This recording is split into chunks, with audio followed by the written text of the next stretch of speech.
Historia del derecho ruso. Fundada por los eslavos, que se dedicaban a la pesca, caza, pastoreo y agricultura.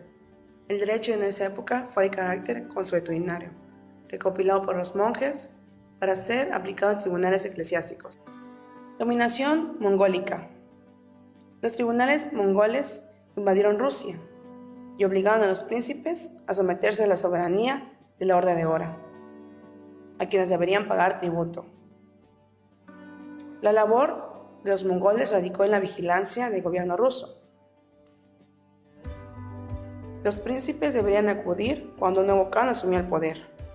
Después de la muerte del Khan Uzbek, los príncipes recuperaron cierta libertad. La producción jurídica en el periodo zarista. Surge el Sudebnik, que tenía por objeto uniformar y centralizar el poder de justicia. En el gobierno de Iván el Terrible surge el principio de la irretroactividad. Se nombra una comisión para reunir todas las disposiciones del derecho ruso. Más adelante se promulgó un edicto que sujetaba a los campesinos a la tierra. Esto se agravó convirtiéndolos en esclavos. Se reformó la Constitución y tenía como características la independencia del poder ejecutivo, los juicios pasaron a ser públicos y los procedimientos deberían ser orales. Socialismo. Carlos Marx y Federico publicaron un manifiesto comunista en el cual plasmaron los fundamentos del derecho. En el gobierno de Lenin estuvo el poder, se promulgaron códigos de derecho penal civil. La administración del Estado pertenecía a la clase obrera. Todo el poder central y local pertenecía a los soviets. En la Constitución del 31 de enero de 1924 se declaró que el mundo estaba dividido en dos campos, el del capitalismo y el del socialismo. Soviet Supremo. Se consideró el todopoderoso y de competencia limitada. Ejercía todos los derechos sobre la URSS. El Tribunal Supremo de la URSS fue considerado el máximo órgano judicial. Estaba encargado de vigilar la actuación de todos los órganos de justicia, tanto de la URSS como de las repúblicas federadas. Lo dirigía el Soviet Supremo durante 5 años. El Tribunal Supremo de la URSS funcionaba integrado por el Pleno del Tribunal Supremo de la URSS, la Sala de Justicia Civil, la Sala de Justicia Penal y la Sala Militar. Las fuentes del derecho soviético. La primera fuente es la legislación, es un derecho escrito. La fuente primaria es la Constitución. Otra fuente serían las ordenanzas y reglamentos, mandados del Consejo de Ministros, que está facultado para dictar disposiciones y decisiones.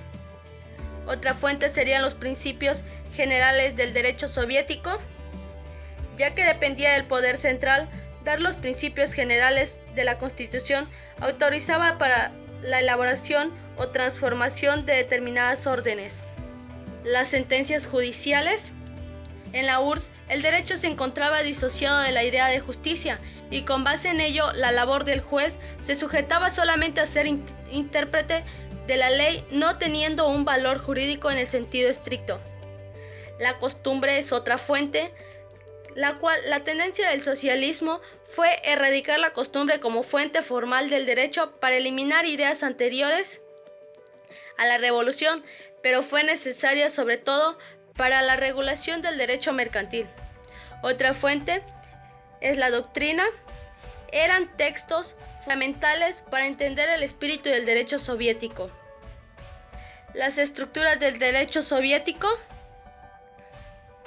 En el derecho soviético se conservaron en cierta forma las divisiones del derecho existente en la familia neorromanista. Oficialmente se reconocieron 12 ramas. La primera, el derecho constitucional. La segunda, derecho administrativo. La tercera, derecho civil. La cuarta, derecho del trabajo. La quinta, derecho de la tierra. La sexta, derecho de la granja colectiva. La séptima, derecho fiscal. La octava, derecho de familia, en el cual también estaba el derecho penal. Dentro de ellas estaba el procedimiento penal, el procedimiento civil y finalmente con la estructura de los tribunales. En la URSS, la profesión de abogado no tenía razón de ser, pero de acuerdo a la tradición rusa debía existir auxiliares de la justicia. Existió una organización colectiva de abogados llamada Kolektiv y se pretendía crear un sentimiento de servicio a la comunidad por parte de los abogados. El juez soviético podía no ser jurista, se elegía por medio de un sistema electivo y duraba en su cargo 3 años. La elección estaba a cargo del Partido Comunista y los votos de los ciudadanos. Durante su cargo, los asesores populares duraban 2 años en la Asamblea General de Obreros, Empleados y Campesinos. Los asesores populares colaboraban con el juez en el tribunal de primera instancia por un periodo de 10 días durante un año. La Procurata fue creada para velar por el respeto a la legalidad soviética. En 1991, Rusia cambió su modo de producción incorporándose al sistema económico de libre comercio, y hablando políticamente de Unión de Repúblicas Socialistas Soviéticas se convirtió en comunidad de estados independientes. Actualmente su sistema jurídico está en proceso de cambio. China es reconocida como el tercer estado del mundo por su extensión territorial y primero en población. Confucio decía que el derecho es necesario, pero que el buen funcionamiento de la sociedad y gobierno se debe al orden natural de las cosas. Chu Chong decía que las leyes pueden servir para tener un buen gobierno, pero que esto no garantizaba la paz y la armonía. En la obra Han Fei Su se encuentran las teorías de los legalistas que señalan la necesidad de leyes permanentes que deben conocer los funcionarios. Ante el socialismo, la fuente esencial del derecho chino era la costumbre, y a la ley se le consideró como una fuente secundaria. El 1 de octubre de 1949, el dirigente del Partido Comunista Mao Zedong anunció en Pekín la proclamación de la República Popular China basada en la Alianza Obrero-Campesina. La estructura estatal de la República Popular China se encuentra dividida de la siguiente manera. Como primer punto tenemos a los órganos legislativos del Estado. En ellos se encuentran la Asamblea Popular Nacional y las Asambleas Populares Locales. Como segundo punto tenemos al presidente de la República Popular China. Como tercer punto se encuentran los órganos administrativos del Estado, que es el Consejo del Estado y los gobiernos populares locales. Como cuarto punto tenemos al Consejo Militar Central, que es el órgano militar del Estado. Seguimos con los órganos judiciales. En ellos se encuentran el Tribunal Popular Supremo, los tribunales populares de diversos niveles y los tribunales populares especiales. Y como último punto tenemos a la Fiscalía Popular Suprema. Jerarquía de las leyes en China. Una de las principales era la Constitución. La segunda son las leyes fundamentales adoptadas por la Asamblea Popular Nacional. La Asamblea Popular Nacional es el órgano supremo del poder del Estado. La tercera son las leyes adoptadas por el Comité Permanente de la Asamblea Popular Nacional. Otra de ellas son los reglamentos administrativos, decisiones y ordenanzas adoptadas por el Consejo de Asuntos del Estado.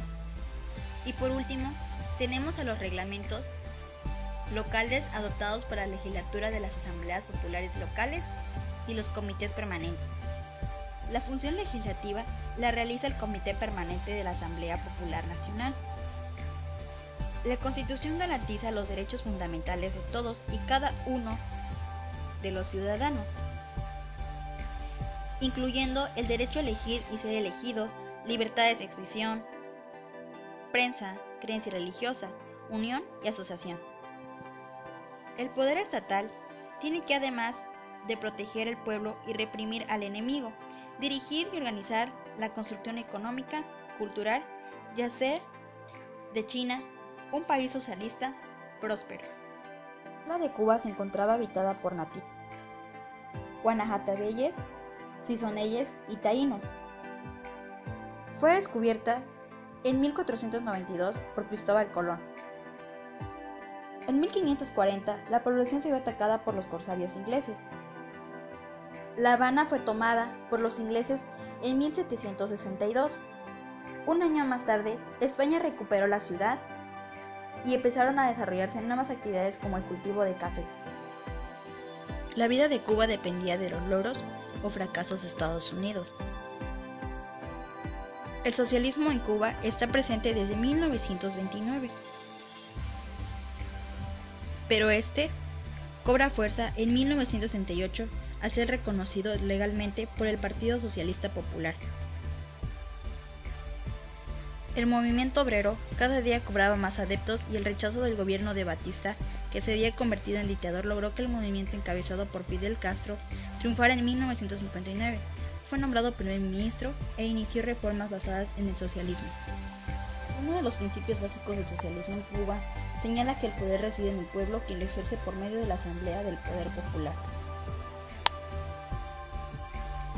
El Consejo de Ministros constituye el máximo órgano ejecutivo y administrativo.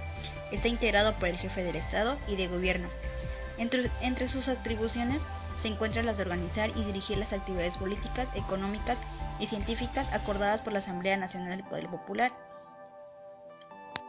El Tribunal Supremo Popular es el órgano máximo para impartir justicias. Sus decisiones son definitivas y a través de su Consejo de Gobierno. Los jueces están obligados a obedecer únicamente la ley.